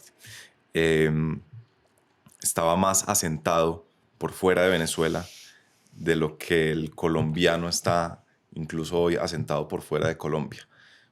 ¿Usted cree que si el venezolano hubiera estado más, no hubiera tenido el plan B, ¿no? El de, si esto se va al carajo, me mudo para Madrid? ¿Usted cree que habría habido, es difícil hablar de hipotéticos, pero habría habido más chance de detener al régimen antes de que pusiera los tornillos del trono? En la internacionalización, sí, siempre pues los venezolanos fuimos muy internacionales. Yo diría uno por la inversión americana a muy temprano momento. Y también había habido una influencia francesa que venía de muchos años atrás. De hecho, digamos, el idioma que se estudiaba, el segundo idioma que se estudiaba en Venezuela en los años 40, 30, 40, 50 era francés, no era inglés. Y había una relación entre Francia y Venezuela muy interesante desde el punto de vista cultural. Entonces, eso más el tema petrolero y las inversiones, y bueno, la ubicación en el Caribe, pues hizo mucho más fácil la interacción internacional, sin duda alguna. Eso fue así. Yo creo que hoy en día no hay ninguna diferencia entre Colombia y Venezuela. Creo que son tan internacionales unos como los otros. Yo no veo. En aquel momento, obviamente sí. El tema de la migración inicial, que se fue todo el mundo para Madrid, eso fue así. Básicamente creo que gente se dio cuenta que esto no iba para ninguna parte y entendían que esta alianza con Cuba y el peor de los dos mundos, el militarismo con el comunismo cubano, y la gente arrancó, la gente se fue. Por ejemplo, de mis amigas del colegio, yo estuve en varios colegios de primaria y secundaria en Venezuela, y de mis amigas solamente queda una. De resto no quedó ninguna. Y todas arrancaron, todas salieron antes que falleciera Chávez. ¿Qué espantó a la gente? En el año 2007, puede haber sido, arrancan las expropiaciones. O sea, fincas, casas de gente, amiga, también de mi familia. Eso entran, toman poblada y chao. Es decir, esa ausencia de respeto a la propiedad privada fue lo que espantó a todo el mundo, y ya esa clase dijo, ¿sabe qué? Yo me voy de acá. Entonces, es que fueron 6.000 empresas expropiadas. Es que es una barbaridad lo que hizo Chávez. Hay en el centro de Caracas, como quien va para el centro aquí, hay una tienda que creo que, un almacén que es de toda la vida, desde que yo estaba chiquita. Uno iba para allá. Había que llegar al centro. Y se llamaba La Francia. Y yo no sé si eran de libaneses, sirios o judíos, no recuerdo. Pero pues era gente que había emigrado. Y tenía el chocito ahí montado. en un segundo piso con toda una cantidad de joyería, pero no eran pues unas piedras preciosas así, sino pues anillos y cadenitas y tal. Entonces, cuando alguien quería comprar un regalito bonito, pues para un bautizo, uno iba para la Francia y allá y se lo empaquetaban un cosito azulito y se lo ponía y perfecto. Y eran pues de estos turcos, libaneses, lo que fuera. Esa gente no le hacía mal a nadie. A nadie. Es un señor, unos inmigrantes que vinieron a principios del siglo, que sería cuando se acabó el Imperio Otomano, y se instalaron en Venezuela. Y tenían, pues, engastraban joyas y no sé qué, pero cosas, porque yo fui con mis papás y pues no eran de Bulgaria en Nueva York, no, es una cosa bonita. Bueno, y ahí está el video, Chávez se para enfrente y ¿de quién es este edificio? ¿Qué hay ahí? ¿Eso que está ahí? ¿Qué hay ahí? Una joyería. ¿Cómo se llama? La Francia. Exprópiese. Unos inmigrantes con su negocio lícito. O sea, todos cuando vimos eso, porque de alguna u otra forma todos habíamos ido a la Francia. Yo sí, esto no puede ser. O sea, esto el día siguiente es mi casa, yo me voy. Y ahí arrancó el primer 1.000.000, 2 millones de personas que se fueron allí. El impacto del mensaje que te da un mandatario o algo de esa arbitrariedad, ¿crees que la gente, no, con esto te voy a humillar? No, pues tú haces lo que tú puedes, vendo lo que yo puedo y me voy. Y así fue. Sí, claro, porque estaba pensando si no había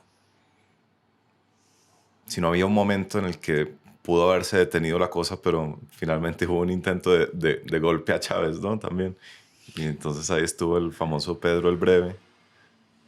Sí, el del año 2002, ¿no? 2002, exacto, del año 2002, realmente no, yo estaba en Caracas cuando eso, no, yo no veo que eso haya sido así. Yo lo que sé, o lo que recuerdo, es que dentro de las marchas y marchas y marchas que habíamos hecho para la defensa de la educación, el lema era "con mis hijos no te metas", porque ellos decidieron cambiar todo el pensum y volverlo comunista, y quitar todo lo que era religión, y quitar toda la parte cívica, de ética, todo eso. Es una cosa. Entonces los padres, y eso iba a aplicar a colegios privados y públicos, marchaban y marchaban. En ese momento lo fuerte era "con mis hijos no te metas". Y se hace esta marcha, no sé, 3 millones de personas, una cosa brutal, y alguien dice vámonos para Miraflores. Y entonces la marcha se dirige hacia Miraflores para plantarse enfrente del Palacio. Chávez coge miedo con eso, pienso yo que fue que cogió miedo, y antes de llegar a Miraflores hay un puente, que se llama el puente de Yaguno, y ahí puso una cantidad de pistoleros. Y la gente que iba entrando, ahí la iban matando, la iban disparando. Los militares ven esto y dicen, no, esto tampoco, o sea, esta masacre y en vivo. No. Y es cuando el general Rincón, que era el comandante de la fuerza, dice al presidente, esto es inaceptable, usted se tiene que ir. Entonces, que renunciara. Y él renuncia. Y bueno, hay todo tipo de especulaciones de lo que pasó después. El hecho es que uno pensaba pues que se había ido y en menos de 24 horas volvió a aparecer. Entonces, bueno, eso fue horrible. Bueno, y ahí cuando apareció, pues vino pues la venganza de Tutankamón, ¿no? Porque, bueno, entonces ahí sí es verdad que arrasó con media humanidad. Y ya la gente pues a salir corriendo. Hasta con el nido de la perra, como dicen en Colombia. Claro, exactamente. Pero ¿qué dispara todo esto? ¿Cuál es el accionador de todo esto? Cuando él pone a todos los pistoleros a matar a la gente. Y mata un poco de gente. Y los militares de ese entonces, que no estaban 100% cooptados, dicen, no, esto no, inaceptable. Usted se tiene que ir. O sea, esto sí, un presidente que dé la orden para que maten, no. Entonces, bueno, eso se volvió el golpe de Estado, y ellos la narrativa la voltearon, y eso quedó como un golpe de Estado, pero nadie entendió nunca, ni vio lo que fue la realidad. Cualquier presidente en Colombia sale, mire, que me hacen favor y me mata a toda esa poca gente. Y entonces los militares dicen, pues se tiene que ir, eso no es golpe de Estado. Al final del cabo es que usted violó una cosa. Y ojo, no hay en ninguna organización de derechos humanos, ni pública, ni privada, ni nada, ninguna investigación sobre las órdenes de Chávez a que matara a toda esa poca gente. Entonces también hay que mirar esa parte, ¿no? Y entonces por 24 horas creyeron que habían salido del Y monstruo. no las creímos. Y cuando usted mira ese periodo de tiempo, Sí, esas horas vitales hoy en día, piensa si se hubiera hecho tal o tal otra cosa mejor. ¿O qué es? Es que parece que esto es una cosa. No, de nuevo creo que la variable clave ahí fue Cuba. Cuba. Una pequeñísima isla. La variable fue Cuba. Miren, los venezolanos éramos tan sarcásticos con el tema de Cuba que nosotros ya no llamamos, nosotros decíamos no, que yo vivo en Cubazuela. No hablas de Venezuela, sino en Cubazuela. Como para de alguna otra forma descargar la frustración de lo que era así. Sí. Y sí, pues, efectivamente, una colonia de Cuba. Eso se estudiará en algún momento como una islita, pero no era la islita, era un personaje del tamaño de Fidel Castro. Pero el otro llegó y le dijo, le entrego esto en bandeja de plata. En el paralelo Colombia-Venezuela, ya no hablando de la gente, sino hablando de las instituciones, que ha sido el tema recurrente en estos años de este gobierno, en el que se ha puesto mucha fe en que las instituciones van a aguantar. Había un arreglo institucional deficiente en Venezuela, o simplemente la fuerza del régimen era tal que no importa que tú tengas un buen set de reglas, de entidades, de procedimientos, de pesos y contrapesos, porque alguien con 90% de popularidad te lo puede tumbar. Claro, es que el desmantelamiento de la institucionalidad tiene una hoja de ruta, y esa fue la que Chávez hizo. Entonces, lo primero que él hizo, cuando llegó, pues juró sobre una constitución moribunda. Lo segundo es que inmediatamente su primer decreto es convocar a un referéndum para sí o no realizar una Asamblea Nacional Constituyente. Allí el error fueron los venezolanos. Porque él, de acuerdo a la constitución vigente en ese momento, que era el año 62, él no podía ni tenía la atribución para convocar a un referéndum, porque eso tenía que ir por ley, y ley implicaba el Congreso. Y ese salto se lo brincó. Y la Corte Suprema, en ese momento que no lo había desmantelado, ni el Congreso tampoco, no lo paró. No lo paró. ¿Por qué? No entiendo. Yo especulo, pero yo no tengo explicación. Es decir, ¿cómo los magistrados de la Corte no tenían conciencia que en nuestra Constitución decía, para convocar a una Asamblea Nacional Constituyente hay que hacer un referéndum, y para hacer un referéndum tiene que pasar como ley dentro del Congreso? ¿Es que acaso ellos no se le dieron eso? Y se quedaron callados. Convocó el referéndum, ilegal, porque la Constitución vigente seguía siendo esa. Gana el referéndum, convoca a la Asamblea Constituyente, de nuevo, sin tener jurídicamente el soporte de esto. Esto lo hace en cuestión de 6 meses. Por supuesto, todos salen a postularse para ser constituyente. Por supuesto, arrasa. En el momento de que entonces hace la Constitución, disuelve el Congreso, que ha sido electo exactamente igual al momento de él, que él no tenía mayoría, y sobrepone el Congreso Constituyente sobre el Congreso Nacional, de manera que los otros quedaron sin trabajo. Y cuando ya hace eso, destituye a toda la Corte Suprema de Justicia. Y chao. Entonces, en un año, si él llegó el 4 de febrero, el 2 de febrero del 89. Para diciembre del 89, ya todo esto estaba montado. Del 99. Del 99, perdón. Del 99. O sea, no había cumplido un año.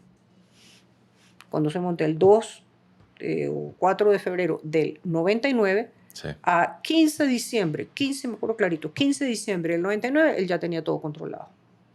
Entonces, si tú tienes claro que esto fue lo que sucedió en Venezuela, de alguna otra forma tienes que tratar de prevenir que esto no ocurra en Colombia. Que la aspiración, el deseo es llegar a lo de Chávez, yo no tengo la menor duda. Pero no tengo ni un ápice de duda. Que las instituciones funcionen, a ver, ¿funcionen cómo? Por ejemplo, ahí hay se cumplieron todos unos requisitos, unas cosas para una demanda, para un juicio político que está en la Cámara. En una comisión que se llama la Comisión de Acusaciones. Se cumplió todo, se radicó, se aceptó, todos los topes, la otra cosa, tantas cosas, ahí hay varias demandas. Porque eso está sentado y guardado y nadie estudia eso. Entonces la pregunta es, ¿quién puede decirle a los de la Comisión de Acusaciones que ellos tienen que hacer la tarea? Así sea para eximirlo, pero tienen que hacer la tarea y no archivarlo. ¿Quién hace eso? ¿La Fiscalía? ¿La Contraloría? ¿La Procuraduría? ¿La Corte? ¿Quién? ¿Y cómo haces el reinforcement de que ellos tienen que hacer esa tarea? Ahí ya tienes una erosión de la institucionalidad. Porque se pasan por la faja, a mí no me importa. Pues nadie me va a obligar a mí a admirar esto.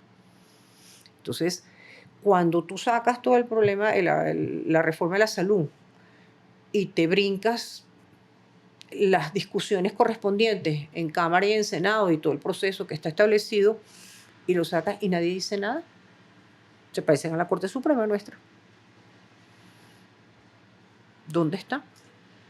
Entonces, ¿cuán frágil es la institucionalidad cuando tienes una persona que no tiene respeto por ella o no acata el deber ser, se la brinca por aquí y por allá? Uno queda espantado, uno dice, no, qué horror, esto no debería ser, pero ¿y dónde está el call to action? Bueno, ¿hizo esto malo? No, usted no puede hacer esto. ¿Dónde está realmente la acción para no permitir que esta ilegalidad, bueno, que tiene que ir entonces a la Corte Constitucional? Y resulta que la Corte Constitucional está empapelada de aquí a allá. De aquí a que estudie eso, ¿cuánto tiempo será? Entonces, hay una dinámica preocupante. Que claro que no es tan descarada como la de Chávez, pero cuando quitas, digamos, la parte superficial, vas al fondo y es la misma intención. ¿Cuánto lo puede coronar y perfeccionar? No sabemos. ¿Cuánto pueden los colombianos entender que están en peligro? No sé. Hay un argumento que siempre dice un amigo mío, Andrés Mejía, sobre lo activa que es la sociedad civil en Colombia. Que él encuentra que la sociedad civil en Colombia es muy activa. No lo está comparando con Venezuela, pero uno de sus argumentos, cuando por supuesto llegó al poder el presidente actual, que se empezó a hablar desde el día mucho antes de que llegara al poder de la venezolanización de Colombia, uno de los argumentos era la sociedad civil, la actividad, la discusión permanente, la veeduría sobre cada una de las acciones de un proto-dictador, si lo llegáramos a tener. Sí, sí. ¿Había eso en Venezuela también? No, era distinto, digamos. Okay. No, ahí hay un punto cierto, a mi forma de ver. Pues yo fui activista en Venezuela y obviamente no quiero, tanto me importa Venezuela como me importa Colombia. Para mí mi país es Venezuela, pero Colombia también lo es y me importa exactamente igual. No hay uno que prevalezca sobre el otro. Y obviamente lo que yo pueda contribuir a hacer o facilitar o ayudar en reflexión, en conversaciones como esta, lo voy a hacer en aras de mi país Colombia. Sí. Y también mi país Venezuela. En la medida que esto no caiga, en esa misma medida nosotros también salimos. Sí. O sea, hay una cosa que estamos muy vinculados. Dicho eso, sí hay unos esfuerzos de sociedad civil organizados, con contenido, Por ejemplo, en los temas jurídicos, hay gente que está pendiente de asegurarse de que no pasarle leyes o no dejar de identificar irregularidades o ilegalidades dentro de un decreto, una resolución, una ley o lo que sea. Entonces, nosotros no tuvimos eso, por ejemplo. De aquí hay muchos abogados, porque hay tantos abogados, pero todo el mundo está, un momentico, no puede. Bueno. Sí. El tema de las marchas, pues las marchas sí, no. Las marchas en Venezuela fueron, pero las más grandes de la humanidad. No hay récord todavía de tanta gente en aquel momento. Era una catarsis, pero no sirvió para más, porque no había plan. No había plan. Que aquí haya plan, tampoco lo veo. Pero sí hay núcleos activados en este sentido, sonando la campana. Y diciendo a la gente, ojo, vayamos hacia adelante, y tengo que referirme a María Corina, porque yo creo que el efecto de María Corina o el fenómeno de María Corina tiene que ser analizado con más profundidad de lo que se ha hecho. Claro que estamos sobre la marcha, entonces es difícil uno poder hacer eso, pero a diferencia de las marchas y las movilizaciones que hacíamos todos contra Chávez para parar esta cosa que efectivamente se llevó el país y acabó con el país, María Corina, que está, digamos, en la oposición, pues que es némesis pues, de este hombre y que ha tenido todos los atropellos habidos y por haber, y lo sigue teniendo. No sé si viste en redes ayer, antier la pararon, una cosa terrible. Bueno. ¿Qué hizo ella y qué entendió? Ella entendió que si ella empezaba por las capitales, en las marchas, en las manifestaciones, en el activismo, ella no iba a llegar a ninguna parte.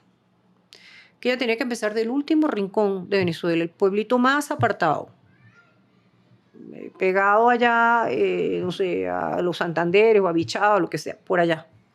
Arrancar de allá, de toda la periferia para llegar al centro. Cuando ella arranca en la periferia, consigue la miseria más grande y el abandono más grande y va creando su base en función de que, como dice ella en sus discursos, yo no les vengo a ofrecer ni la nevera, ni que les voy a dar un subsidio, yo no les puedo ofrecer nada de eso, lo único que les puedo ofrecer es trabajo. Y la gente no va con un papelito a decirle, mire, es que yo quiero que ponga a mi hija en tal puesto o que necesito una ayuda de esto. Nadie le pide nada, que es normalmente lo que uno en la relación con el candidato es que un papelito por aquí, pero no hay un papelito que le hayan entregado a ella. Nadie le pide nada. La gente le dice, ¿qué puedo hacer yo? Entonces ella, uno, va hacia los sectores más abandonados y allí tiene una conversación con esa gente, eso toma pues, obviamente mucho tiempo, y cuando ya hay una masa crítica les dice a todos, ahora nos vamos a organizar en grupos de a 10 personas para defender el voto. Y es lo que ella llama los comanditos. Y ella arranca, creo que ya va por 53.000 comanditos formados. Entonces, no solamente es ir allá, sino a unas personas que están emocionalmente opacadas, desahuciadas, de tanta indignación y humillación, los reconoce, los valora y les dice, y te doy una responsabilidad. Tú te organizas porque yo creo en ti. Yo sí creo en ti y yo sé que tú te puedes organizar y tú vas a poder hacer. Yo te voy a apoyar con esta. Aquí está la plataforma, aquí está con la gente que te va a instruir, no sé qué, pero yo confío en ti que tú lo puedes hacer. Entonces, cuando tú le das la oportunidad a alguien que ha sido humillado durante tanto tiempo y le dices, yo creo en ti, es un poder impresionante. Creo que desde el punto de vista de la pregunta del activismo, hay que salir de las capitales. Y creo que hay un buen ejemplo inspirador de parte de lo que está ocurriendo ahorita en Venezuela.